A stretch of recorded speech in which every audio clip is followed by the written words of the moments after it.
If you're not a Christian, that's the challenge. Pursue whatever you think you love relentlessly and obsessively until it fails you.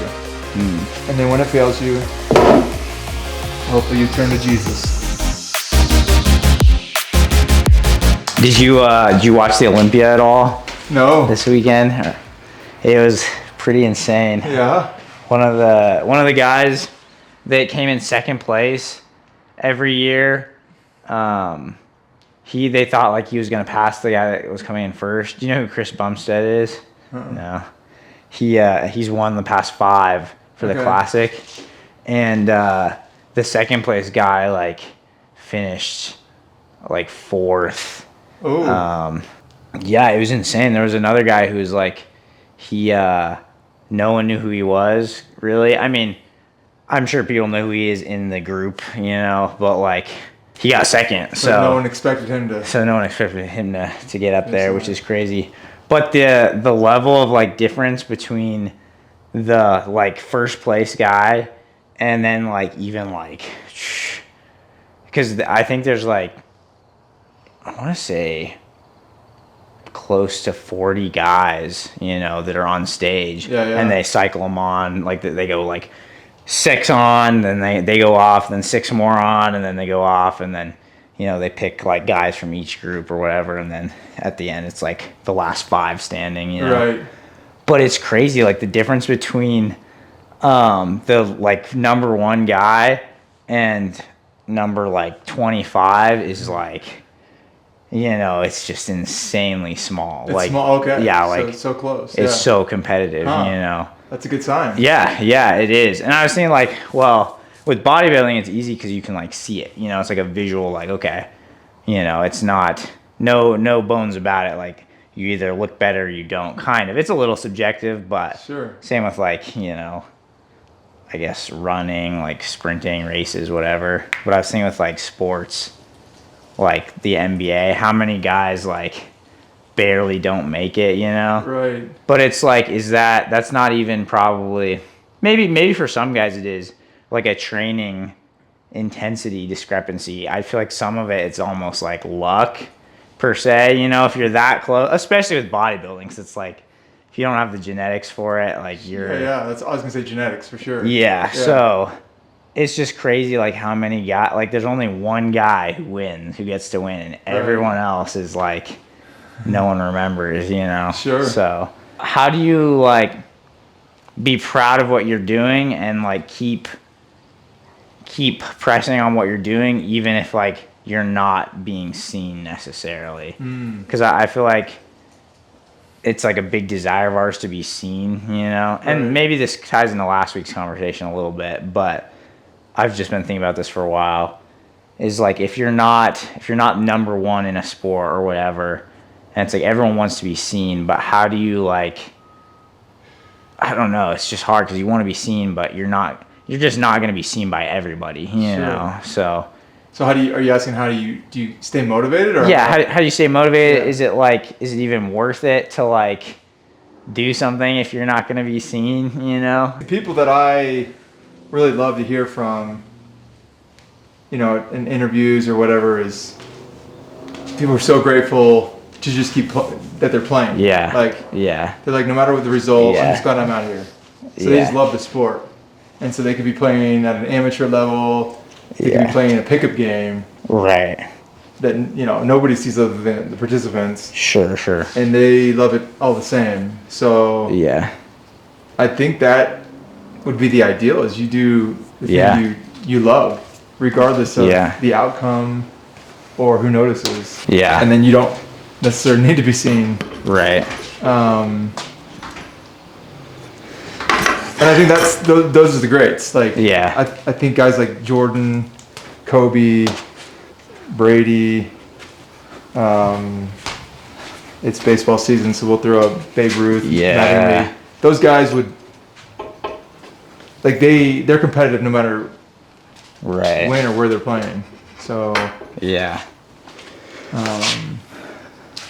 I think for me, like, I've gotten to a point with lifting where I like it, like I just love it so much that even if I'm not gonna, like, sure, I'd love to be a competitive, level bodybuilder someday. Even if I'm not, like, gonna make it there, and even if I, like, knew I wasn't gonna make it, I still just love doing it. Like, I'm at the point where it's just, like, it's just fun for me now, Good. So I don't think I'd, like, really give up motivation. Like, it's more just, like, I just love doing it. But I think it just, like, you feel almost like it's not important, maybe, if you're not seen, like, because I think with sports, a lot of people and a lot of kids growing up, like, I can have this platform, I can, like, change the world through sports, and I feel like I was no exception to that. But it's like, if you don't have the platform, then you can't, maybe do those things that you wanted to do through that sport. Yeah. I'm going to hit this real quick. I think that's why some people didn't like Tim Tebow. Right. And I'm not saying whether they should or shouldn't have liked him, but it seemed like he was just using football. didn't really care about it. It's like, well, Jesus is the only thing that's important, and football is just another way to get the message across. If I was a singer, if I was an actor, if I was a politician, it doesn't matter. As long as I can tell people about Jesus, which is admirable in a way if you're a Christian, but if you love the sport of football, it's kind of insulting. Right. No, and I could see that. So it's like, dude, go do that somewhere else. Yeah, go be a preacher. Yeah, right. I preached to huge congregations. And I'm not saying Tim Tebow was bad for wanting that. I think it was amazing what he did, and it was very interesting that he kept winning when no one wanted him to win, or at least nobody in the NFL wanted him to win, other than the Broncos. He kept winning. Really? Was he really that unpopular? I think so. Really? That's why he didn't get another contract. Dang, I didn't know that. Oh yeah. What? That's crazy. I just assumed everyone loved him because Colorado loved him. No, we did. As fans, we did. But it's like every commentator wanted to see him fail. Really? Oh yeah. Wow, I didn't know that. And I think that's kind of why he was released. Is I think guys like Elway wanted him to fail. Right, because at the end of the day, it is like TV a little bit. Yeah. It's not just, So yeah, again, I would say if you really love bodybuilding and weightlifting, then you should do it no matter who notices, no matter what other agenda you have with it. It should just be something you love. Yeah. That's fair. But then you're in danger as a Christian of making it your God, right? So, or from a Christian perspective, which is, problematic. So I guess I can see your point. But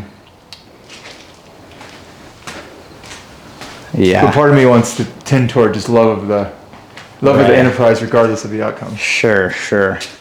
And I guess, you bring up a good point, like just loving it and then turning it into an idol a little bit.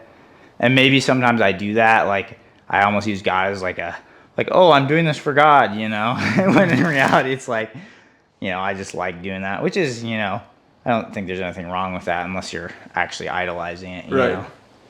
But like,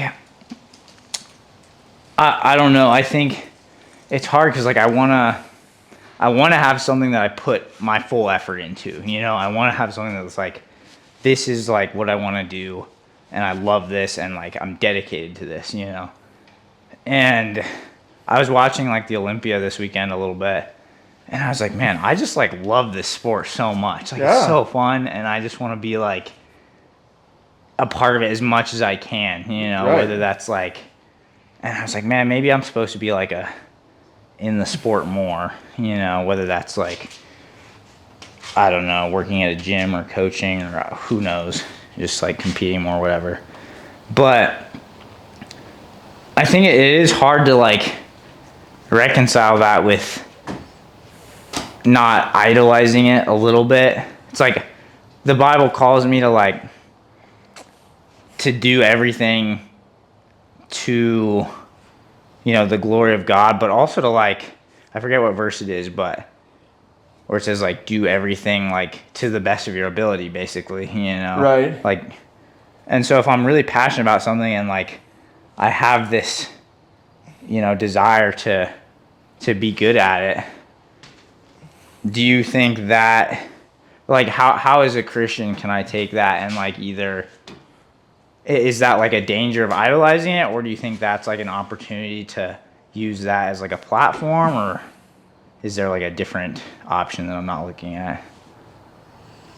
No, I mean, as you're saying that, I am recalling how, Paul does speak about basically do things of the world without actually like, what's the phrase?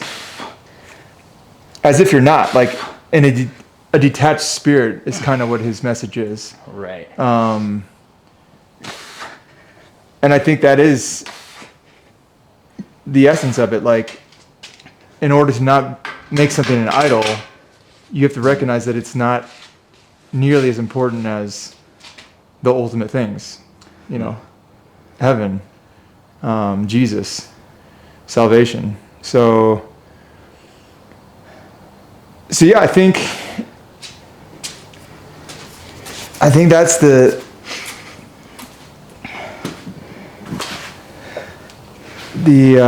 tension that Christians have, is that we should do everything we do with passion, with striving for excellence, but at the same time with a detachment. And probably that just means a detachment of the outcome. Oh, interesting. Meaning you give it your all in practice in the game, and then you realize like after the game's over, if you give it your all, if you lose or you don't make the Mr. Olympia, you gave it your all, and you're giving God glory through giving it your all. And so it's all about Him, not about you. So I think that's the balance, is giving it your all while being detached from the outcome. Yeah, I really like that. Well, because then that allows you to like be passionate about something and love something, but then I guess if you're too focused on the outcome and like you do tie your identity to it. It's like if I don't win the Olympia, then I'm worthless, or like if I don't make the NFL, or even with like any other job, like if I don't make this amount of money or whatever. So that almost does tie back to just like doing it for the love of it then. And I think it's hard because like I think just human nature, it's human nature to want to be a part of something greater, and like if you're in a sport, you like see that as something greater than yourself. Yeah. And so it's like I want to do this, and I want to like kind of obsess over it. So do you think it's wrong to like get out of bed in the morning and like obsess over a sport or something, or like bodybuilding as your motivation for kind of like waking up and like to have like that vision in your mind of like I have these goals, No, I don't think so. From like a Christian point of view. No, I think you have to prepare as much as anybody, more than anybody, in a way. Yeah. So to be detached from the outcome doesn't mean you don't do the necessary work. Again, I'm suggesting you give it your all in practice, and you give it your all, before practice and after practice. You do everything that's necessary to win,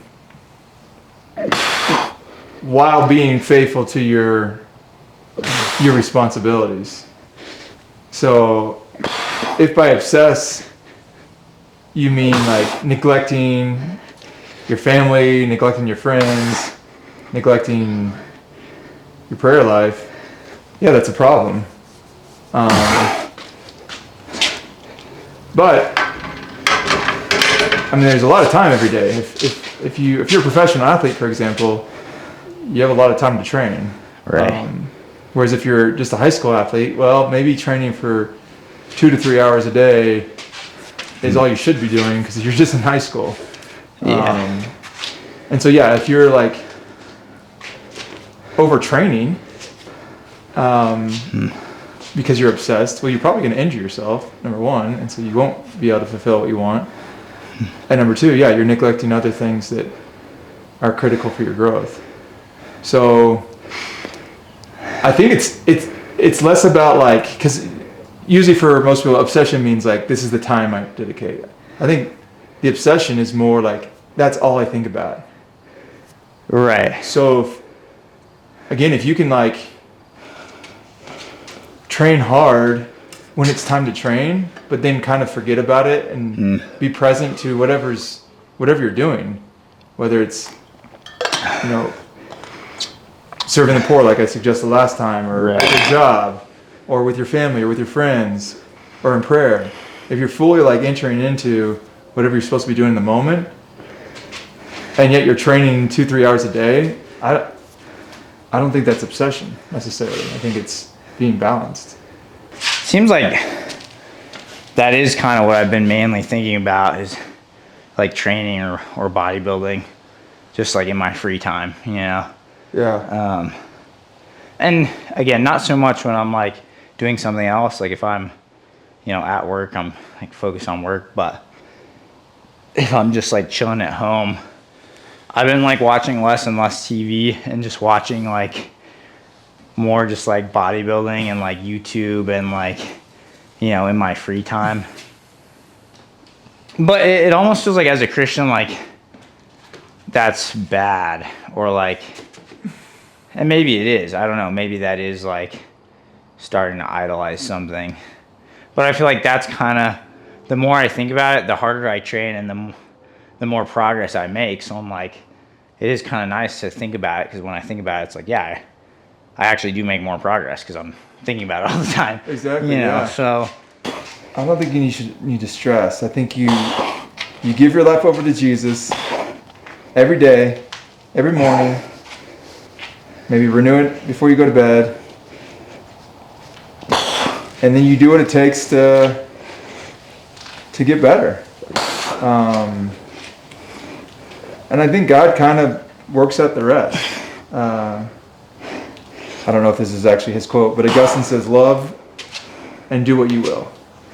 So have a loving heart and then do what you want. And so, yeah, if your appreciation for this sport is driving you to learn as much as you can, I think that's great. And eventually you're either going to it's either going to get old and you're going to find a new hobby, or you're going to become great. And things like those videos they'll kind of evolve into for example, making your own videos, because you'll become an expert. Right. And be able to talk about it with people and connecting that way. And so, and it could become a ministry just by helping other people do what they love. And they realize, oh, Josh is actually a good man, a good Christian, and he's a beast. Well, I want to be like Josh. So that's the kind of witness I think people are looking for. It's kind of and again, I don't want to crap on Tebow, but the guys who who you don't know are Christian until when you really learn about their life. The people who really know them know they're a Christian, but if you see them on TV, you might not necessarily know it because they're not preaching after every game. Kurt Warner was a great Christian, was a big Christian, but you didn't know it until the end of his career. He's a football player? Yeah, he won the, I think 2001 or 2 Super Bowl. And there's many guys like that. And again, I think what Tebow did was amazing. His bravery, his his witness was incredible. But I think to be just a silent witness, because you're such a good person, but you also are excelling at your sport, I think is even more powerful in some ways. You know, again, another big quote, and at least for Catholics, is St. Francis says, "Preach the gospel always, use words if necessary." That's a good quote. I've heard that one before. So yeah, I think that if you can't tell, I'm just trying to like get away from the mindset that Christians can't be excellent at something that they love. I'm saying the opposite. They should be excellent, and they should strive to be the best, or the best they can be. Shouldn't be a spirit of I need to be better than everybody. It should be sure I need to be the best I can be. And if you give your life to Christ, he'll do what he wants with that. A detachment from the outcome. Right. Because it's not up to you in the end. Like, you could get injured. You might not actually be good as you think you are. Right. And that's not your fault because it's genetics. Yeah. But you're doing as much as you're putting as much effort as you can put in order to be successful. Do you think that can be just as fulfilling as like someone who does win or someone who is at the top? Yeah, because in the end, most people who are at the top, they'll tell you if they're honest, like, it's actually not that great. I mean, it is satisfying to have worked that hard and achieved your goal. Yeah. But it's like a lot of people have won a title. The next day they're like, is that it? Yeah. Like, I've been doing this for 25 years and I don't feel satisfied. I'm not. Yeah. I expect it to bring me like be permanent happiness. Yeah. At peace. Which is exactly like what God is telling them. Like, that's what man is made for, the infinite. We were made for God. I mean, another Augustine quote. God, you made us for yourselves, O Lord, and our hearts are restless till they rest in you. So people who win the title are the biggest testament to that quote, because they often, if they're honest, say, yeah, it was nice, but it wasn't what I expected. I expected it to be permanently satisfying. And so even if you do win it all, you're not going to be happy. You're going to want another title because you're like, oh, I won one, now I want to win two. Yeah. Because I want that feeling again, but even more. Yeah, and then I want keep going back and back. And then I want to be the greatest of all time. And then I want to be. And now you look at guys like Jordan, and I worshiped Jordan as a teenager, but sadly it seems like he's kind of miserable. Really? I mean, from the interviews I've seen with him, it's just like, I'm a billionaire. Like, what does he do with his life? What do you do now, kind of? Yeah, like how do you go from like the center of everyone's attention on the planet Earth to not really talked about that often, except in conversations about the GOAT. And so, I think Jordan needs Jesus. If you're listening, Jordan, you need Jesus. If Jordan's watching my my YouTube channel, that'd be because I don't think he's happy. Dang. And I don't think anybody who is only focused on sports or anything, fame, money, they're not happy. Yeah. But if they're focused on Jesus and they happen to have money, they'll be the first ones to tell you it's not the money that's making me happy. It's not the title. Yeah. It's usually they'll say if they have a good, they have a wife and kids and they love their family, it's like, my family's so much more important than anything I've ever done. Well, that's what Chris Bumstead said when he retired, because he didn't have to retire, but he actually he just did. So he won his 6th title this year. And I'll have to send you his speech or something because it's really cool. He basically says like he has this thing called champion mindset where it's like you're a champion if you do the hard things, like not necessarily winning, but just doing the hard things. And then he says that's like, for his examples are like being able to cry in front of my wife is like really hard for me, but like I've been like learning to do that, or like being able to have like an emotional conversation with a friend or whatever. And then he kind of goes on to say like when you get everything you ever want, you realize that the most important things were like the things you had the whole time, like your family and your relationships. Exactly. Which is pretty insane. But I think as like someone who's at the bottom looking up, it almost feels like I'm a failure if I don't make it up there. And then it's like, this is going to sound bad, but like it feels like Jesus can be my fallback. Like I'll try to be a champion, and then if I'm not a champion, I'll just like dedicate my life to God, you know? Right. Yeah. And it's like, I don't want God to be my backup plan, you know? Like that's just not at all it, you know? Right. So like, how do you like convince yourself of that without actually, you know, going to the top and then realizing that's not enough? Like you just take the word from someone else, or, you know?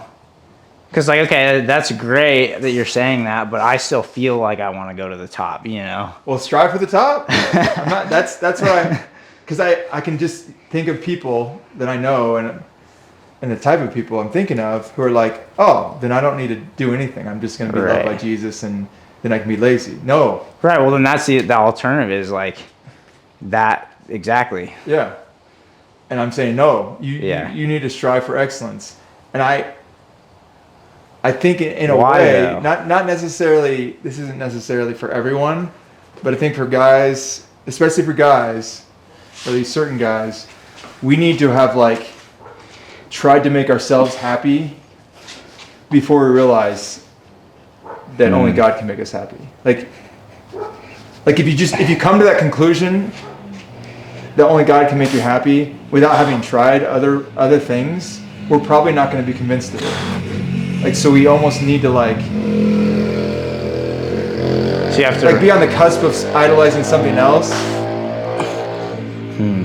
And probably for a time even idolizing it, and then realize that it's gonna when it actually fails you is when you realize, oh, it's actually Jesus. Yeah.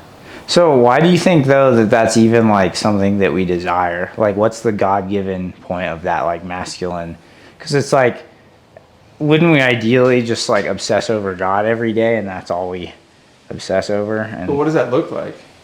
How do you obsess over God? I guess that's true. Like in a physical, like daily way. Yeah. I mean, you can pour yourself into like studying the scriptures, learning Hebrew, Greek, and Latin. Yeah. Reading all the church fathers, reading all the theologians, basically getting a PhD, you know, in theology. And I know guys who've done that, and it's very satisfying in a way. So yeah, if that's what you want to do, if that's your passion, then go do it. And I think that can be the intellectual work can be just as demanding, and in some ways more demanding than the physical work. Obviously, you shouldn't neglect the physical as well, but just like if you're a power lifter, you shouldn't neglect some study. Right. So yeah, I mean, obsess over godly things for sure. Like that's if that's something that I guess you're passionate about. But again, that's not the only way to like serve Christ, is my point. You don't have to become a priest or a preacher or a theologian to give glory to God. One of my favorite verses it's a classic rock song, 38 Special. Hold on loosely, but never let go. If you cling too tightly, you're going to lose control. So you got to hold on loosely, but don't let go. Right. I think that's the mantra for a lot of the things. Yeah. That we, as humans, we tend to go to either extreme. Grip something so that we destroy it and destroy ourselves. Like the ring with Gollum in Lord of the Rings. Or we give up way too easily. Yeah. Oh, this is too hard, or we justify, I'm going to give my life to Christ, and nothing else matters. And then we justify laziness and lack of ambition. And I'm trying to caution against either. Yeah. Either mentality. So when people say like you need to find your purpose, Is that like an overrated saying? You think like everyone's purpose is to like serve God and then just do what you love, kind of? Yeah, I don't think it's overrated. I think your purpose could be finding what you love. So, and I think that's a lot of people struggle with that these days is finding what they love. Yeah. But yeah, if it's the sense of, I need to find the thing that is going to perfectly satisfy me, it's not going to happen. It's not going to happen because that thing is Jesus. Yeah. And maybe that's, if you're not a Christian, that's the challenge. Pursue whatever you think you love relentlessly and obsessively until it fails you. And then when it fails you, hopefully you turn to Jesus. Yeah, think about like why, and then don't just like move on to the next thing. Exactly. Yeah.